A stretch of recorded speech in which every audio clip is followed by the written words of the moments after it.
বিরোধী দলীয় নেতা ওনার বক্তব্যে বাংলাদেশের এটি যে কনসার্ন সেটি এক্সপ্রেস করেছিলেন উনি। জ্বালানি সংকট মোকাবিলায় এবার এক টেবিলে সরকার ও বিরোধী দল। জাতীয় সংসদে প্রধানমন্ত্রী তারেক রহমান 10 সদস্যের একটি বিশেষ জ্বালানি কমিটি গঠনের প্রস্তাব দিয়েছেন। মাননীয় স্পিকার, আমি আমার বক্তব্যে বলেছিলাম বাংলাদেশ জাতীয়তাবাদী দল সকল সময় দেশের স্বার্থে, দেশের মানুষের স্বার্থে যে কোনো আলোচনা যে কারোর সাথে করতে প্রস্তুত রয়েছে।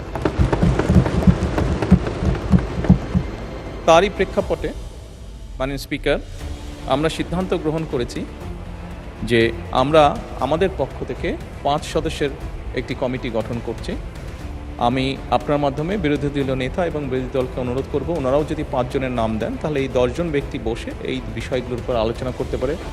প্রধানমন্ত্রী প্রস্তাব করেছেন এই কমিটিতে সরকারি ও বিরোধী দলের 5 জন করে মোট 10 জন সদস্য থাকবেন। কমিটির সভাপতির দায়িত্ব পালনের জন্য তিনি বিদ্যুৎ ও জ্বালানি মন্ত্রী ইকবাল হাসান মাহমুদ টুকুর নাম প্রস্তাব করেন।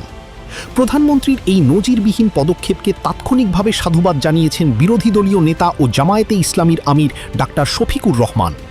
সংকটের সময়ে দলীয় ভেদাভেদ ভুলে এমন ঐক্যবদ্ধ উদ্যোগকে স্বাগত জানিয়েছে পুরো সংসদ। এই কমিটির মূল কাজ হবে দেশের জ্বালানি নিরাপত্তা নিশ্চিত করা এবং বর্তমান লোডশেডিং ও তেলের সরবরাহ সংকট দ্রুত কাটিয়ে ওঠা। বৈশ্বিক যুদ্ধের দামামার মাঝে দেশের মানুষকে সুরক্ষা দিতেই এই সম্মিলিত প্রচেষ্টা।